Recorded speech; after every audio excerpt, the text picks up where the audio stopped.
Hey guys, Lou Perez here with the Lou Perez podcast. You may recognize me from my work with We the Internet TV or Greg and Lou. Just so you know, this is completely independent of those projects, and I need your help and your support. So if you want to support me, you can go to locals.com and join the Lou Perez community over there. For this next episode, I had a great time talking with Brendan O'Neill from Spiked.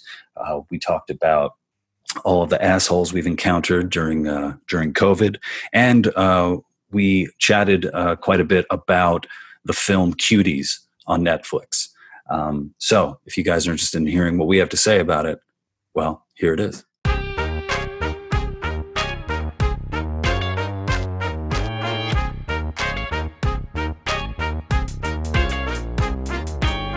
Hey guys, welcome to the Lou Perez podcast. I'm Lou Perez, and I'm joined by my friend Brendan O'Neill of Spiked Magazine and of the Brendan O'Neill podcast. So I stole the idea for the name from my podcast from Brendan. Figured keep it simple. So Brendan, thank you so much for joining me here. I'm in the States, and you're in England, and you had to take the tube to get home. So maybe you can tell me about how is life in London right now? Are you guys locked down? What's going on? Life in London is weird. We're kind of coming out of lockdown, so we're trying to get things back to normal. We had a pretty severe lockdown for 2 or 3 months. Everything was closed. I mean, you could walk through the centre of London and not see a single person, which is the last time I saw that was in the zombie movie 28 Days Later, where they had to film the central London scenes at 4 a.m. because every other time London is full of people.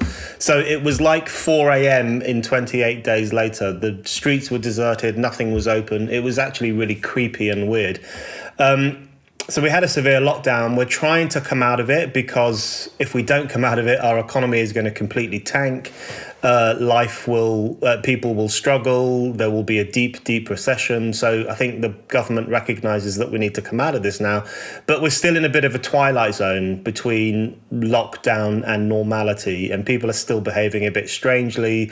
We don't have all our rights back. There's still the Coronavirus Act, which was passed by Parliament a few months ago, which basically takes away some of our most fundamental liberties, including the freedom of association and the right to protest. So it's not great. It's not good. We are, however, staggering back to normality, I hope. Yeah, and I'm here in Brooklyn, and what I find so odd is, at the beginning of this thing, I was definitely in a state of like paranoia, because I had no idea what this thing was, and it didn't seem like anybody else really knew.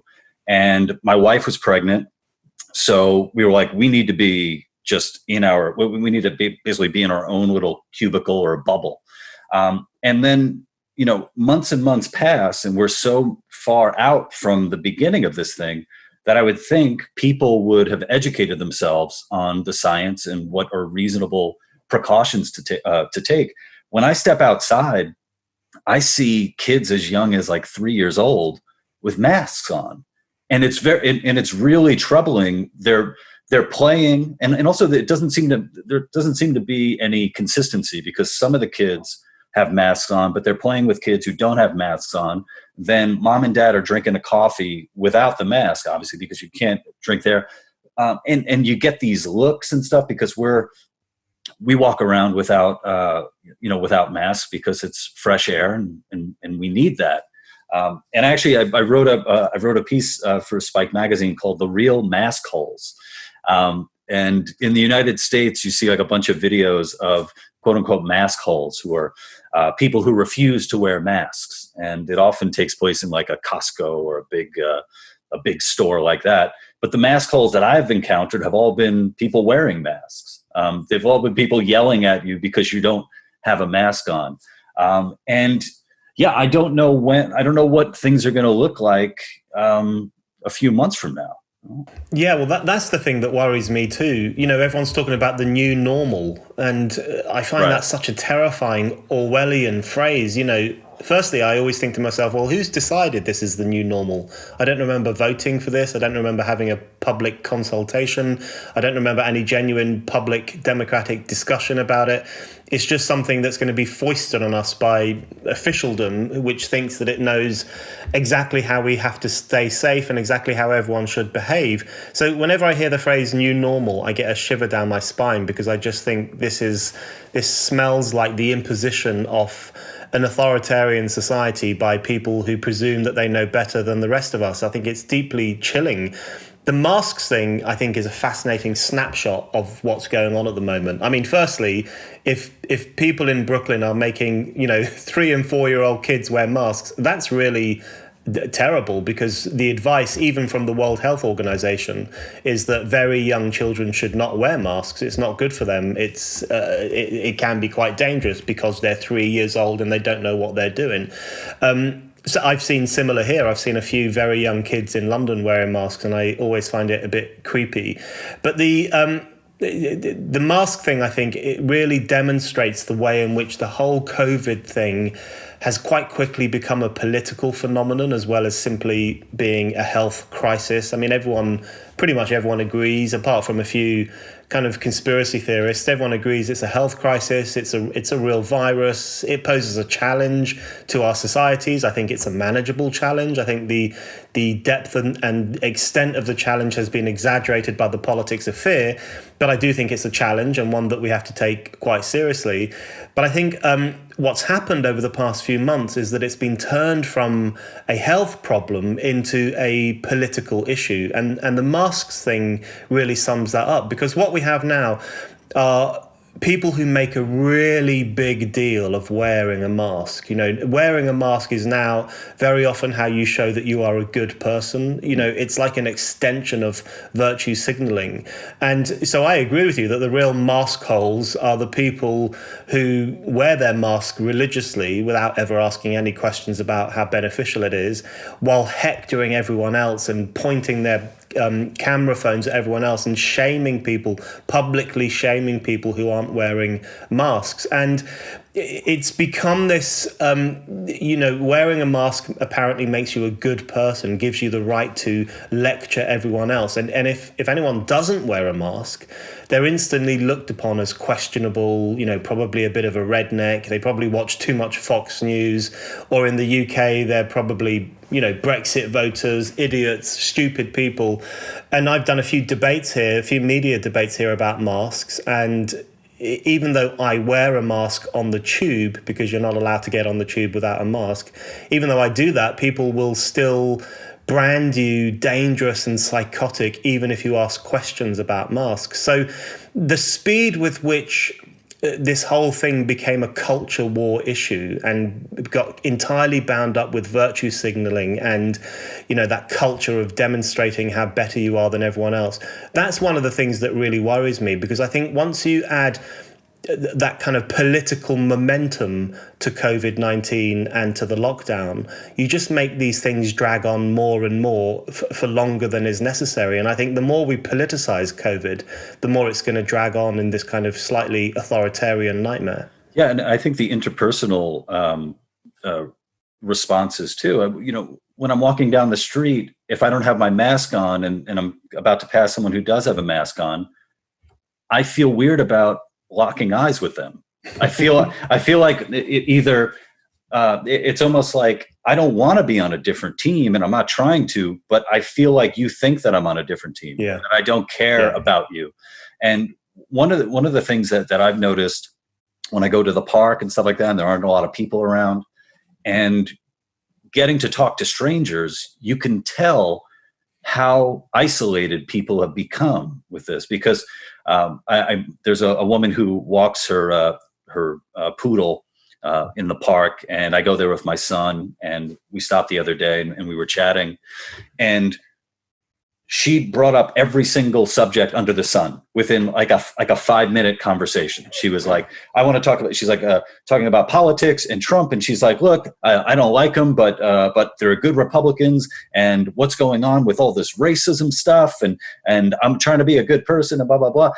The Me Too movement. She went through like a list of every single hot button issue that you can find. And it's like, wow, this is someone who, it seems like they've been isolated, they've been alone, and they haven't been able to get this out, or to get this out at least to somebody who would listen. I might disagree with her on a bunch of stuff, but I'm actually there to listen. And I don't know if there's some hope there, where it's sort of, I hope more and more people just start talking to each other. And it's funny because, I see the very young children wearing masks and their parents wearing masks. The best responses I've come across have been from elderly people in their 70s, even people in their 80s, where they're like, oh, this is all bullshit. They're like, I lived through polio. Polio was taking out kids, left and right. It's like, you're going to be fine. You're going to get through this. You got to enjoy your life, and you got to do that. And I think there is wisdom there. And I hope that more and more people start, actually living their lives instead of just being in hiding from all this stuff. Yeah, I completely agree with that. And I think, firstly, the idea that you can hide away from a virus is just wrong. You can't. You can lock yourself in your house for 3 months, which is pretty much what we had to do in the UK with our lockdown. But the virus is still out there. And when people go out and about and go back to work and go back to the pub, more people will get infected. The virus doesn't disappear. I really think we need a bit of realism and perspective in this whole discussion, because the truth of the matter is COVID-19 has now been added to the family of human diseases, to the family of human viruses. That's a shame. That's a bad thing. Lots of bad things has happened as a consequence of that over the past few months. Lots of people have died. But that is reality, and it's a manageable problem. This is not a lethal virus for the vast majority of people. It doesn't have a high kill rate. In people under 40, it's very often completely asymptomatic, or you might get a mild cold-like or flu-like symptoms. I had COVID-19 for 2 or 3 weeks. I had a slightly unpleasant version. It was, high fever, constant coughing, loss of smell and taste, which is absolutely awful. That for me was the most dreadful symptom, because eating became this completely pleasureless activity. So I donated plasma and blood to the National Health Service, because that's a good thing to do if you've recovered from COVID. And so you go through these experiences, and what you realize is that, for me anyway, as for the vast majority of people, it's a pain in the neck. It's unpleasant sometimes. It's like having a really bad flu, although I know it isn't the same as flu, as everyone keeps telling us. And then you recover from it and you go back to normal life. And the idea that you should lock down the whole of society, or shut down economic life, or you put everyone under house arrest in response to a virus that most people don't have a particularly bad experience with, that strikes me as completely psychotic. And I think it's that whole culture, the whole lockdown culture, the whole authoritarian culture, I don't think it was informed by the truth about COVID-19, which is that it's a pretty nasty virus, but a manageable one. Really, it was informed by the pre-existing politics of fear and the pre-existing tendency towards authoritarianism and the pre-existing precautionary principle. All these things predate COVID-19, these trends, these cultures, this risk aversion, this fear that we have, this very cavalier attitude we have towards fundamental liberties. I mean, those kinds of issues have been growing in Anglo-American society for a long period of time. And I think COVID-19 really exploded all of that stuff and gave rise to one of the most deranged authoritarian experiments in peacetime. In my view, people, whenever I say things like this, people say, oh, you just think the virus should run riot and kill loads of old people. You don't care about old people. That's not what I'm saying at all. I think we should have had targeted measures. Britain, and also I think New York, did it completely the wrong way round. They locked down the whole of society, including healthy young people, and they failed to lock down older people, especially vulnerable people, in care homes. So in both the UK and in New York State, there was a terrible situation in care homes where the virus kind of just went through care homes and killed loads of people. There was this failure on the part of officialdom to secure old people's homes, which would have been a very sensible thing to do. We knew very early on that this disease was bad for old people, while allowing everyone else to operate freely, to carry on going to work, to carry on socializing. So that failure, I would put that failure down to the politics of fear. I really think that shows how dangerous the politics of fear is, because when governments are in the grip of the politics of fear, they can no longer see sense, they can no longer see reason, and we ended up in a situation where they put everyone under house arrest and forgot about care homes and elderly people's homes because that was just an afterthought. And so they really screwed up. And so my advice in the future is don't approach these things with a fearful, illiberal, authoritarian outlook. Approach them with a reasoned, scientifically informed, liberal outlook. And I think society would do better as a consequence. Yeah, and I think too, going back to the idea of how it's been politicized as well. I came across, there was an article, I just read the headline. It was something like 60% of restaurants on Yelp are either about to close or have closed. And they blame that on the coronavirus. And it's like, wait a minute, hold on a second. The coronavirus wasn't writing 1-star reviews of these restaurants, It was the government response to this coronavirus. And it's really troubling as someone who's in New York to see things like our governor, Andrew Cuomo, being held up as this hero. And it's like, well, wait a minute. Under his watch, you had all these unfortunate deaths from these elderly people. And the amount of people I see coming to his defense, what I want to say to them is like, you know how you complain about people who will defend Donald Trump over anything? Well, this is an example of you doing the same thing, but for your guy.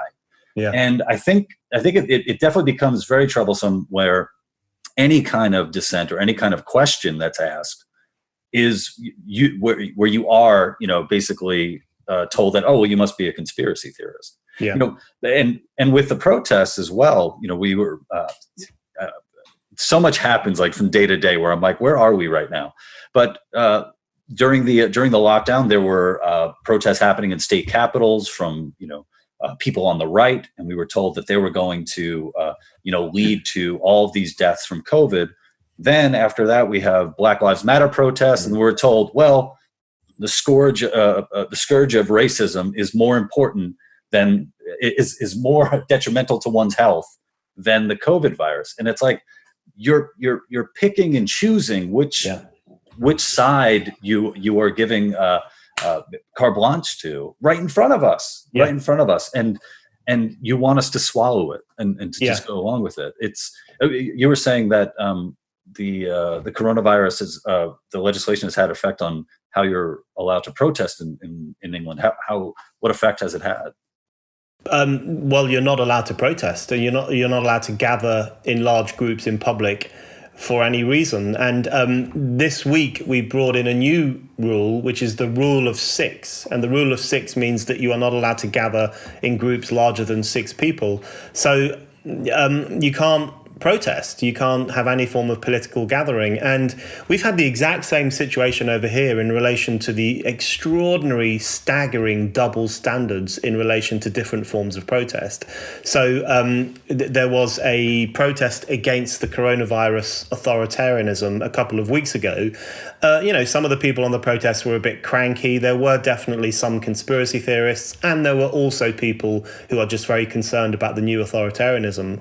The organizer of that protest was fined £10,000 for, which I guess is, I don't know, $17,000 for breaking the Coronavirus Act, for gathering in public in a time when you're not allowed to gather in public.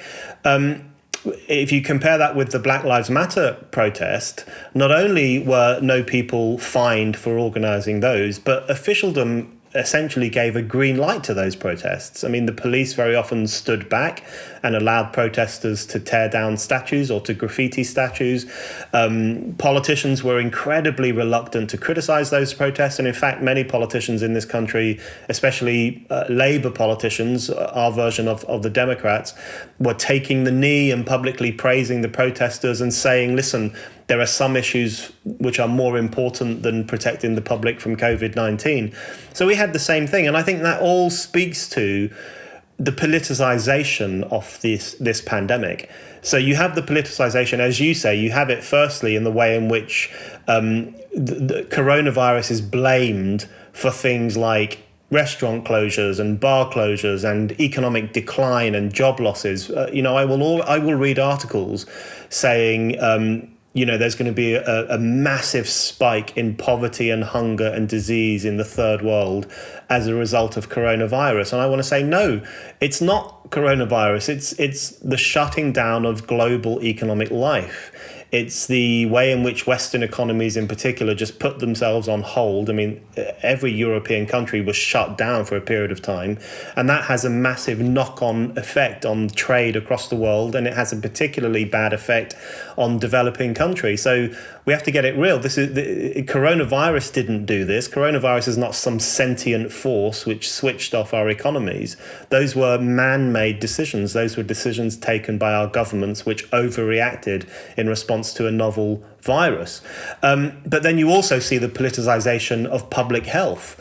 So in the US, you had these public health officials who signed a letter explicitly saying it's fine to protest against Black Lives Matter because the disease of racism is worse than the disease of COVID. And then in that letter, they actually say, but this is not giving a green light to protests against lockdown. They are still unacceptable. They are still a threat to public health. And when public health becomes politicized like that, we're in really dodgy territory, because what they're essentially saying is that some people have freedom and other people don't. So if you are a pretty woke, politically correct, probably upper middle class, white college kid, and you want to go around smashing things up for a few weeks because you think that the killing of George Floyd was horrific, and the killing of George Floyd was horrific, that's fine. You can do that. We grant you the right to do that. But if you are a working class, middle America kind of person, I guess the coastal elites would refer to them as rednecks or, Fox News addicts or whatever kind of derogatory language they use. If you're one of those kinds of people and you want to go on a protest calling for the reinstatement of your right to work or the reinstatement of your right to protest, then that's unacceptable, and the public health lobby will condemn you as a threat to human life. So this double standard, I think, it's not even, the bad thing is not even that it's a double standard, but that it sets a precedent where you will enjoy freedom if you have the right kind of views, but that freedom will be taken away from you if it's thought that the reason you're protesting is unacceptable. So the use of coronavirus to elevate certain sections of the political community and to denigrate other sections, I just thought was such a staggering misuse of public health language to the end of authoritarianism and political punishment. And I think there should have been a lot more pushback against that from people who are interested in liberty. Yeah, that's interesting too, because the United States is such a big country, and every state seems to have responded to COVID-19 in a different way. And every state seems to be responding to the protests in a different way. And every state seems to be responding to the riots and civil unrest in different ways. At least where the rioting and civil unrest is. I mean, you take a city like Portland that, I don't know if they hit 90 days of consecutive riots or something like that, allowing that kind of stuff to go to happen, in your city. I don't know what that says about those in power, that they'll just allow that to happen. I know Donald Trump is, he signed a memo declaring, I think Portland, Seattle, Washington, D.C., and New York as anarchist jurisdictions, which is very weird for me because I'm in New York and I'm like, I don't remember seeing, the anarchists on the ballot here. But I'm wondering what, how much of the rioting is due to people, due to people who are sincerely angry at the system, and also due to people who have been locked away for a long time and are finally getting out, and how much is due to there was the new book that came out, the In Defense of Looting, which how much of it is down to, hey, it's a good time. It's a good time to burn shit, and you have all this stuff just coming together. It's I think America is absolutely fascinating right now and disturbing in many ways. I think the disturbances and the rioting and the violence that we've seen over the past few weeks, I think it is linked to the lockdown or the shutdown, which obviously varied from state to state. But I think that created a kind of pressurized situation where loads of people in the US lost their jobs. Loads of people are uncertain about their future. Many people were told to stay at home for long periods of time. And I think that built up a lot of pressure. And people were looking for a way out. And the same thing happened in the UK. In the UK, people were looking for a way out of lockdown, but there was no obvious way to do it. And it was increasingly unclear as to whether the government would ever stop the lockdown. We were told it would last for 3 weeks initially. It then went on for about 3 months.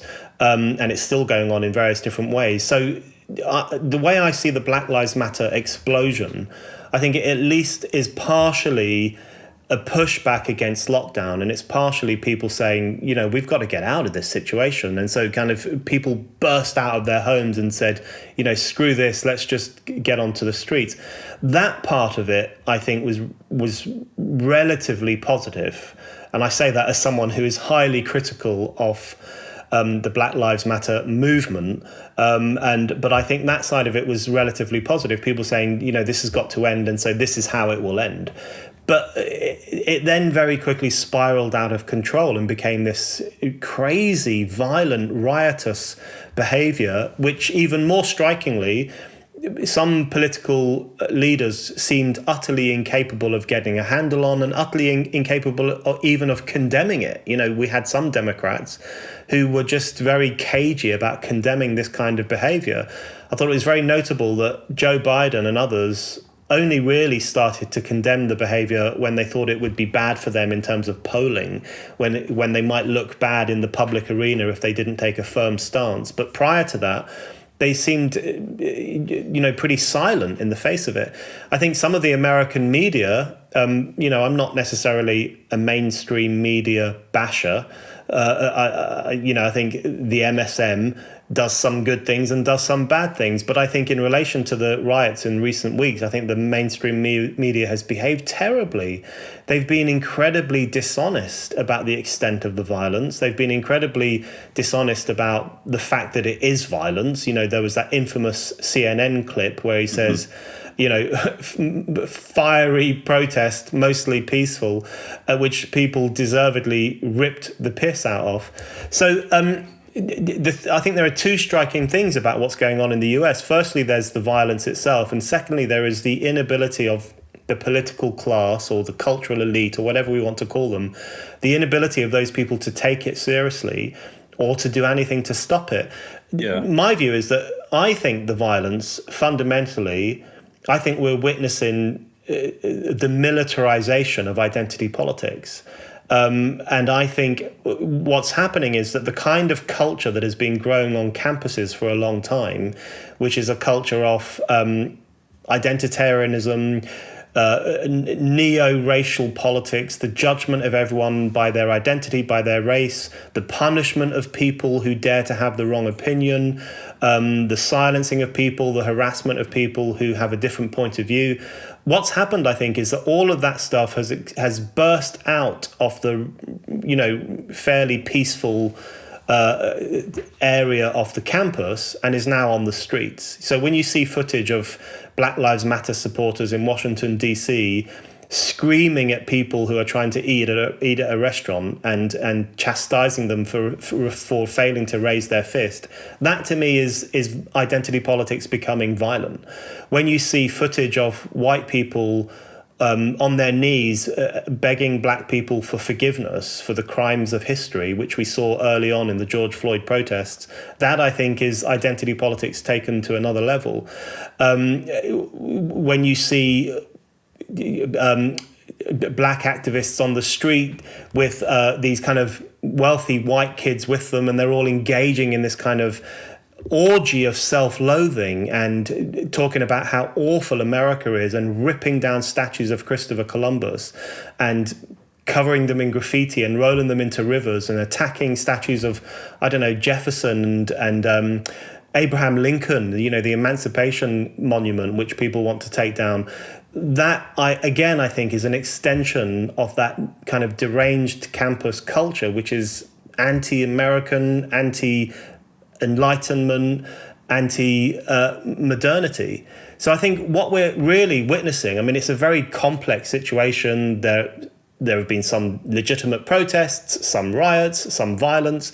But I think if you take it all together, it does increasingly look like a militant version of the kind of backward illiberal politics that has been growing in certain sections of society for the past 10 to 20 years. And that's the thing that worries me, because I've always thought that at some point identity politics would spin out of control. Mm-hmm. And I think that might now be happening.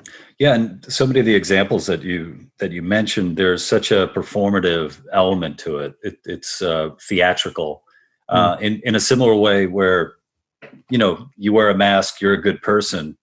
If you join the mob, then you're doing it for a just cause in a way, where it's sort of like any of your actions don't actually have to lead to anything positive happening. Yeah.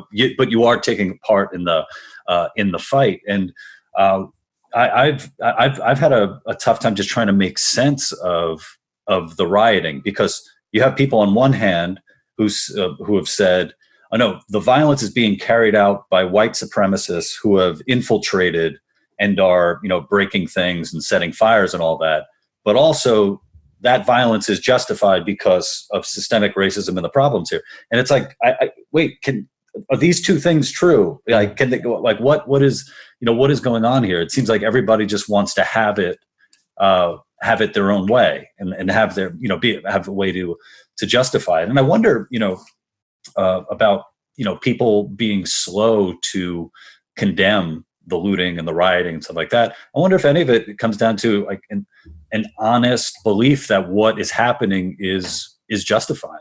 And something I wanted to talk to you about is when are riots or mass uprisings or violence justified? Because I remember I don't know if it's been years yet, but like the yellow vests in France. There were so many videos of them going at it with French police, and a lot of the people say on my side, on the right of center side, were like, yeah, that's you're sticking it to them, but at the same time condemning Antifa, who were attacking police. So I'm trying to make sense of like, hey, how does one justify what is legitimate violence against the state or agents of the state? Yeah.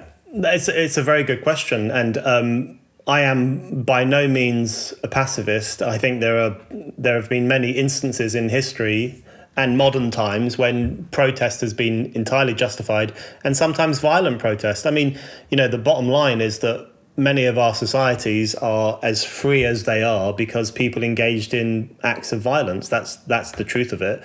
In the UK, we had the English Revolution, which gave rise to press freedom and parliamentary democracy. You guys in America eventually copied us a couple of centuries later with the American Revolution. And of course, there was the French Revolution, which was arguably the most violent of all. I don't have a problem with any of that. I think it was necessary. One of my favorite European holidays is Bastille Day in France, where they celebrate the storming of Bastille prison, which is largely considered to be the start of the French Revolution. So every year in France, they have a national holiday to celebrate a mob breaking into a prison and letting all the prisoners out and stealing the weapons. So obviously we live in societies that recognize that it is sometimes legitimate for large groups of people to take that kind of action. What's different, I think, about the stuff in the US at the moment, I mean, let's compare it to the Yellow Vests. I think that's a good comparison. I think there are two things that strike me as being very different. Firstly, some of the riotous behavior in the US has been so much more destructive than anything the Gilets Jaunes, the Yellow Vests, than anything that they did. And far-reaching, too. You have people burning used car lots. You have people destroying restaurants, but burning down, Black-owned businesses and minority-owned businesses. I hear you on that. Yeah, so just a huge wave of destruction, which is going to really impact. I mean, the thing that really started to irritate me in the early days of those, the George Floyd protests and riots, was you had the destruction of vast areas of black communities. And there were huge numbers of videos of black people saying, look, they've burnt down my shop, they've burnt down my housing complex, this is disastrous. And nothing irritates me more than when you have these kind of, upper middle class white anarchists and Antifa people celebrating destructive behavior that will have a really detrimental impact on working class black communities. I think that is just really ugly stuff. And there was a lot of that early on. So I think one big difference is how much more destructive the events in the US have been. I mean, some of the scenes have been just extraordinary in comparison to the Yellow Vests, who were never particularly destructive. And very often when the Yellow Vests attacked the police, it was because they got attacked by the police first. And I know that's the case in the US as well. But I think the US has been much more destructive. I think the second thing that's different is the response of establishment figures and media figures. I mean, the most amazing thing about the Yellow Vest protest, I cannot explain to you how little coverage there was in the British press. There was no coverage. I mean, it was just unbelievable. The BBC, the British Broadcasting Corporation, pretty much didn't cover it. These people were on the streets of France every weekend for a year. It was the most sustained protest and the largest protests in France since 1968. It was barely mentioned in the British media, and France is next door to us. It's 28 miles away.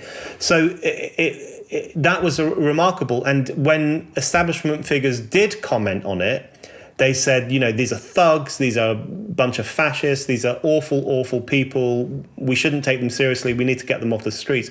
Whereas in relation to the US, it's been much more cagey, even quite supportive. People saying, well, what do you expect? America is a horrible racist country. Of course, people are going to rise up. So those two differences, I think, is worth thinking about. Firstly, just how destructive the events in the US have been, which I still don't think people are prepared to get a handle on just how destructive it's been. And secondly, why those events in the US were almost given a green light by figures of authority, or certainly not condemned, whereas the Yellow Vest protests were thoroughly condemned or else just completely ignored. Well, since we like stepping on landmines, I think one of the most recent landmine in culture has to be in regards to Netflix's movie Cuties. And you wrote a piece in defense of Cuties. And, just right off the bat, this is such a topic where it's like you can't comment on it without somebody calling you a pedophile. It's such a I don't know, a nuclear, sort of subject where it's almost like I know so many people didn't even want to wade into this. The only reason why I watched this movie, Brendan, is because I saw that you wrote about it, and I'm like, all right, I enjoy Brendan's writing and his point of view, so let me see what he has to say about it. So, what do you make of the movie Cuties and also the response to it? And we could get into that. Well, I've had a completely insane response to my article. So I wrote this article in defense of Cuties, the headline. I've just been inundated with emails, death threats, people calling me a paedophile and a pervert. People have befriended me on Instagram just so they can abuse me, and then they've unfriended me. So we're in that kind of territory. People are really putting effort into this, and they're really making an effort to contact me and abuse me simply because I wrote this piece. But I had this weird thing where when I first read about Cuties, when I saw the Netflix poster and I saw these articles describing the film, I thought to myself, oh my God, that sounds really gross. That sounds really exploitative. That does sound a bit paedophilic. And I thought this is probably quite typical of modern culture, because I actually am concerned about our highly sexualized culture. I actually have run-ins with libertarians sometimes on this point, because they think I'm making a censorious point when I say I don't like our hypersexualized culture. I'm not making a censorious point. I'm just making an observation. I think a world saturated with pornography, a world in which, the main form of music, i.e. hip hop, has become increasingly sexualized and brutalized. I don't think those are good things. I don't want them to be censored. I don't want them to be banned, but I think they can have a problematic impact on young people in particular. And I think if I could just jump in, and I think part of it too is you have this hypersexualized culture, and it's making its way all the way down to younger and younger people, and then you have this very gross dark side where people are now openly pedophilic, or saying that trying to say that attraction to minors is a sexual orientation. Therefore, I need to be accepted, and that's a really scary thing too. And I think with this movie coming out, it exists in this world that we currently live in, where it's the normalization of sexualization of minors, and also sort of the attempt to normalize really gross behavior for adults with minors. Yeah. Absolutely. And I think that's absolutely true. And the culture of relativism has now gone so crazy that you can have a situation where people say, well, paedophilia is just another sexual orientation, when everyone knows it's a dangerous perversion and is not something that should be celebrated in any way whatsoever. And you do have this trickle down effect. You do have a situation where our hypersexualized culture and our pornographic culture is increasingly trickling down to very young kids who dress often in inappropriate ways, or who sing songs that they shouldn't be singing. For me, the thought of 12 and 13-year-old girls singing WAP, the Cardi B, Megan Thee Stallion song, that terrifies me. I think that's horrible. But so I've had those opinions for a long time. I've written about this stuff. A few years ago, Pamela Anderson made a really interesting point where she said there's too much pornography. And I wrote a piece saying Pamela Anderson is right. And she wasn't calling for censorship. She was just saying, listen, it's not good that kids can get porn in the palm of their hand on a telephone. There was a really great debate at Oxford Union with a well-known porn star, Lisa Ann. And she's been, I think, in the porn business probably, 30 years or something like that, most of her adult life. And she was making the argument that porn is not good for children, for younger and younger people to be seeing it, and that steps need to be made to stop children from being able to access this stuff. I would even say, not only children, but young men, as a 38-year-old man who has consumed pornography, I could say that I probably, it would have done me a lot of good to have consumed less pornography. Well, in the old days, young boys, young men, they never saw pornography. I mean, one of your friends might have a pornographic magazine hidden away under a tree or something, and you might look at it once every 6 months and you wouldn't really know what you were looking at. But we didn't have access to that kind of imagery, constant imagery of people having all sorts of sex. You know, people can access that now anytime they want. I don't necessarily think that's a good thing. But so I had all these thoughts. I've had them for a long time. I've had run-ins with libertarians and others about these thoughts. So I thought I would watch Cuties, this French movie about 4 young girls, because I thought I will hate this because it's going to be another aspect of this culture. But it's not. It's actually, this is what I think is really striking about the movie. It's a critique of that culture. And I think it dramatizes pretty well the terrible impact that culture can have on young girls. It can make them do things they shouldn't be doing. It can make them behave in inappropriate ways. It can make them feel disorientated and humiliated. I think it captured that very well. Now, there is a question to be asked about whether the dance scenes in particular, where you have these 11-year-old girls twerking and patting each other on the bottom and basically mimicking what they've seen in hip-hop videos, I think there's a legitimate discussion to be had in relation to culture. How much of something do you have to show in order to condemn it? Do you have to show it all? Do you have to be quite so graphic? Can you not just hint at it? That's a perfectly legitimate discussion. My view is that it should be left up to the artist, him or herself, to make that decision. Yep. But in this film, which by the way is made by a French, a woman of French and Senegalese descent, who's only 35 years old. She's a very interesting, very new film director. She has seen girls in France behaving in this way. She's incredibly concerned about hypersexualization, and she made this film to alert people to the problem of hypersexualization.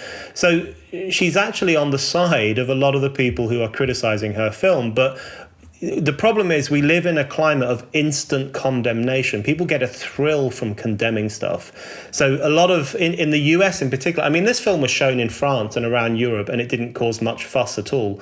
But there is something wrong with the US because as soon as it got to America, people went crazy. And a lot of the people condemning it, I don't think they'd seen it. I think a lot of the condemnation definitely came from the initial poster that was shared here, which was different than the one in Europe. And I think you bring up a lot of good points. I actually, having watched it and having read a bunch of pieces of what the goal of the director was to point out and condemn this this particular element.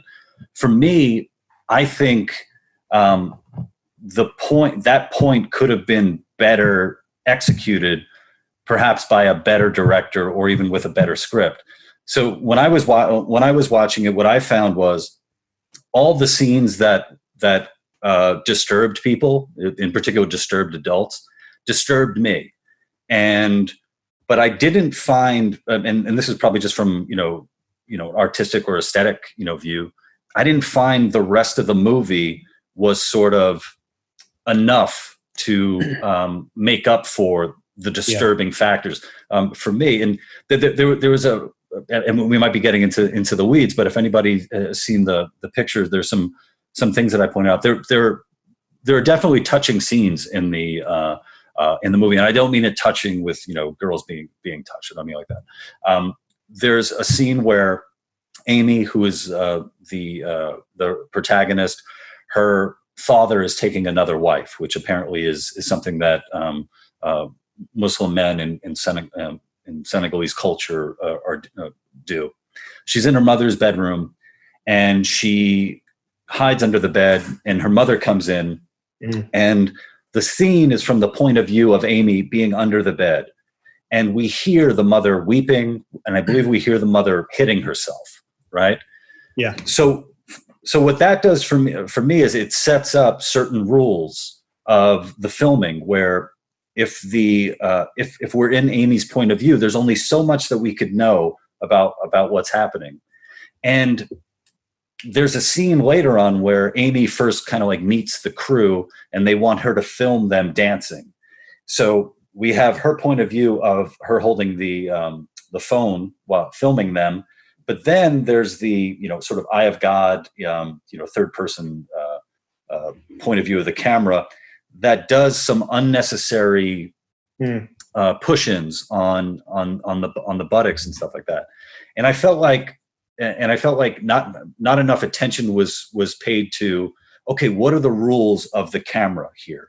What are the rules of are we seeing from Amy's point of view, or are we seeing from the this is the way girls are over sexualized point of view? But the thing is, I wouldn't be able to have that response had I not watched the movie.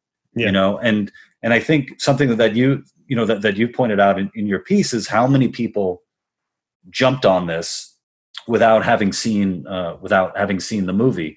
And I'm not saying that everybody has to be forced to watch this, but I think that there's quite a bit of conversation that at least is being that's being had because this movie exists. If there's something good to come out of it. Yeah, I think the thing is, I agree with you. The film has flaws. I think one of those flaws could be that the filming of the dance scenes is sometimes they go on too long. They hone in too much on certain body parts. I actually think some of that stuff was probably unnecessary. I understand why the director did it. I think she wants to shock people. I think part of the film is old-fashioned shock factor, and I think she wanted people to say, oh God, that's terrible. As part of her mission, I guess she seems to have a mission to raise people's awareness about this problem of hypersexualized kids. So I understand why that happened. It made me deeply uncomfortable. In my piece I said, these scenes are shocking, but the thing is, what irritated me about the controversy is that the film was just written off as child porn. Ted Cruz wanted the Department of Justice to investigate Netflix for distributing child pornography. It's not child pornography, right? It might be a difficult film to watch. It might be shocking. It's obviously about the themes of sexualized children, but it is not child pornography. And to call it child pornography is, I think, hysterical, and also undermines the seriousness of child pornography. I mean, I hate the phrase child pornography because it's not possible for children to make pornography because they are not consenting adults. They're just rape films that are made by perverts who deserve to be locked up for a very long period of time. But I think the thing is, it's a film worthy of consideration. Some people will like it, some people will hate it, some people will be so shocked by it they will switch it off. But it is worthy of consideration. And so this, as with all clamoring for censorship, it's always driven by this view that we should just block this thing out, forget about it, and don't even think about it, don't even engage with it. That's always wrong. This is a serious film. It has some flaws. It's interesting, and I think it's worth talking about. And I think one of the things you want, I think it was sort of from both sides. It was sort of people who had condemned it without seeing it, and people who were supporting it without seeing it. It's sort of like going by the the synopsis or something like that. And I heard people, there were a lot of what about arguments that were being thrown around, like, oh, did you say this about Taxi Driver? Did you say this about Kids? Did you say this about Brooke Shields posing for this stuff? And it's like, I think I remember being I think in my teens watching the movie Kids and being disturbed by what was happening in the movie Kids, and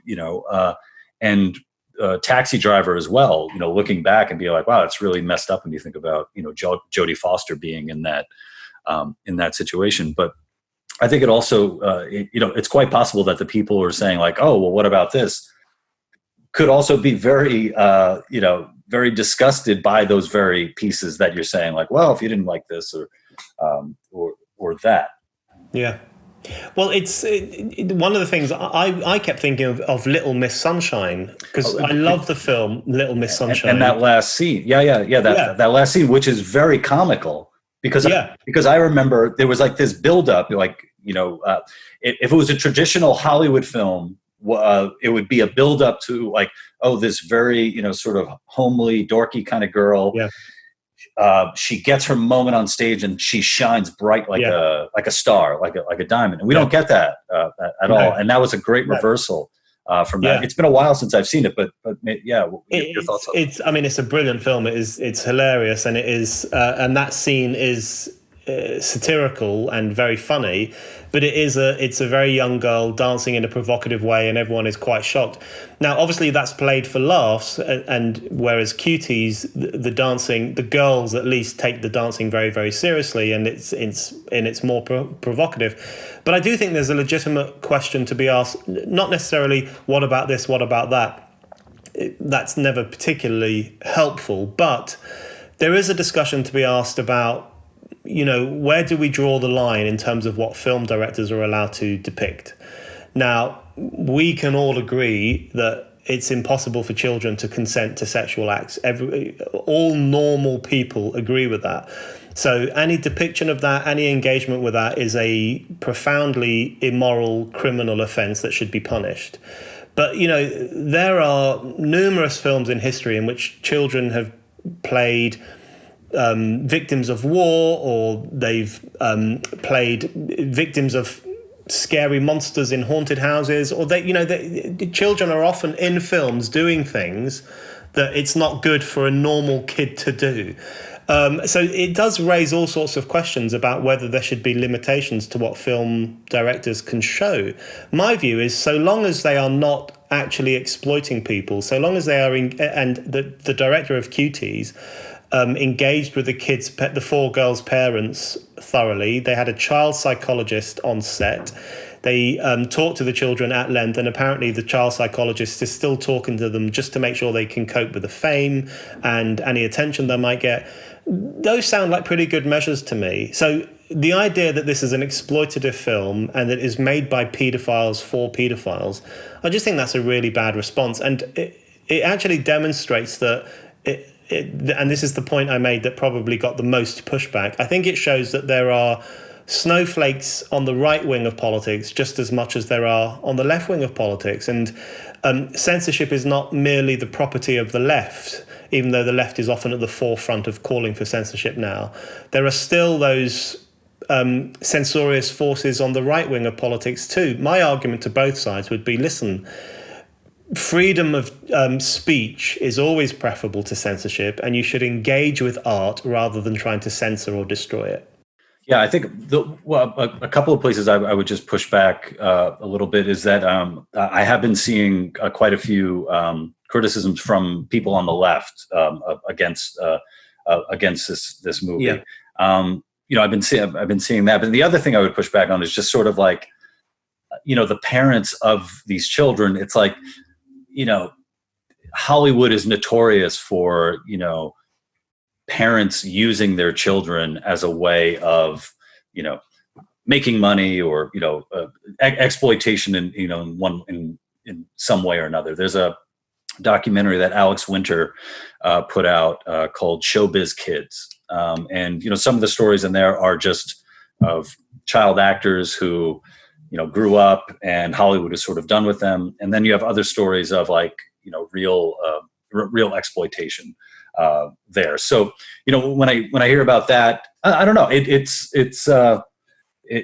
something where I think there's a lot of introspection here that needs to be done. Or it's making me do a lot of introspection. Some of my favorite shows, the cartoon Big Mouth, has to do with pubescent cartoon characters who are at the whim of hormone monsters, and there's a lot of sex jokes and stuff like that. And I'm thinking like, oh man, it's a little weird that they're like 12 and 13 years old, and I'm laughing at these jokes. Or one of my favorite novels, Lolita, by Nabokov. But although I in grad school I wrote a paper called how the book was the final violation of Dolores Hayes, so the character of Lolita. But it's one of those things. I at the very least I wish there would be. I wish I would see more conversation about this rather than just outright. Well, you must be a pedophile if you found anything good in this film. Because I don't know any pedophiles, but I could imagine that a pedophile probably will find anything with kids in it. It's like there's nothing that you could. I can't get into that head. I can't get into that mindset. That's right. Pedophiles are weird as hell, right? They are perverts. They're very odd people, and in some cases they're very dangerous people, they will find all sorts of things thrilling, no doubt, and that's a fact. And as you say, how is it possible to get into that kind of mindset? For most of us, it's not even possible to think like that. But I agree with you. The thing that really irritated me about the pushback against the movie was simply that unwillingness to engage with it. Now, people can like it and they can condemn it, and I'm open to the suggestion. As I say in my piece, I'm completely open to the suggestion that it goes too far, that it has an exploitative tendency, even though I think the message of the film is a good one. That's all good. That's all stuff that people should talk about. But this response people have to culture or ideas where they just say, shut it down, that is never, ever helpful. There's a similar thing in the UK at the moment. JK Rowling. I was going to ask you about that, yeah. Yeah, so JK Rowling has become this notorious figure among woke activists because she is trans skeptical. She's skeptical about some aspects of transgenderism. She thinks biological sex is a reality. She doesn't think that biological males should be allowed in female prisons or changing rooms or sporting teams. And for having these views, she is just hounded and harassed and demonized every single day. I mean, it is absolutely, completely out of control. And so she has a new novel coming out, one of the novels that she writes under the name Robert Galbraith. She writes detective novels under that name. And she has a new one coming out. And apparently, I haven't read it yet. No one's read it yet because it's not been published. But apparently the backstory is in this novel is about a man who dresses as a woman in order to murder women, and people are saying this is transphobic, and there's been discussion about boycotting the book. Some people have talked about burning it.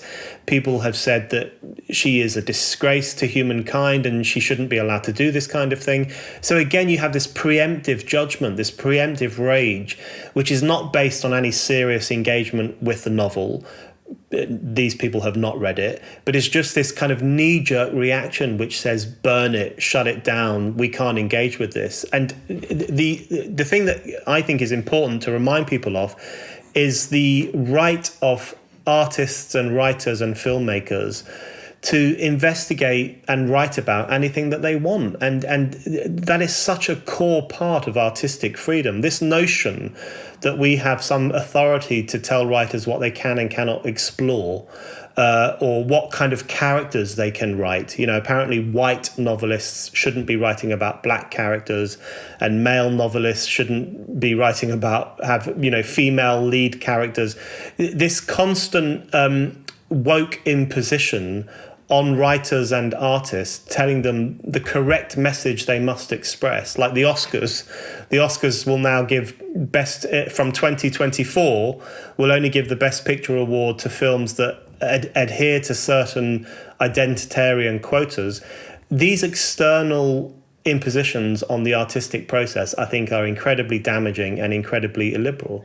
Yeah, and I think JK Rowling's reputation or what it's become, I don't think she could write anything without those those activists or whatever you want to call them finding fault with it. You know, it's and from the the brief description you gave, I'm like, oh, so I guess Alfred Hitchcock's Psycho is going to be is going to have to go. And it's one of those really weird things, because I am seeing videos on social media of people burning her books.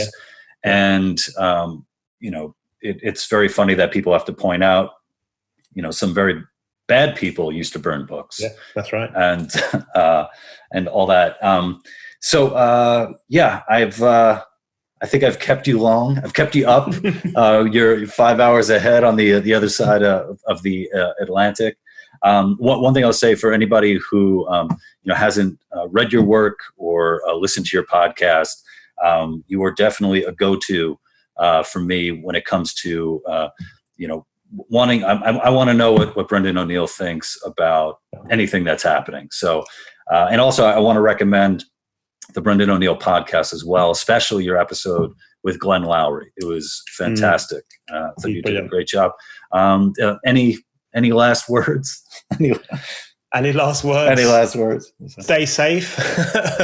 Stand up for freedom. Don't riot. Those are my tips for your listeners. Sounds good to me.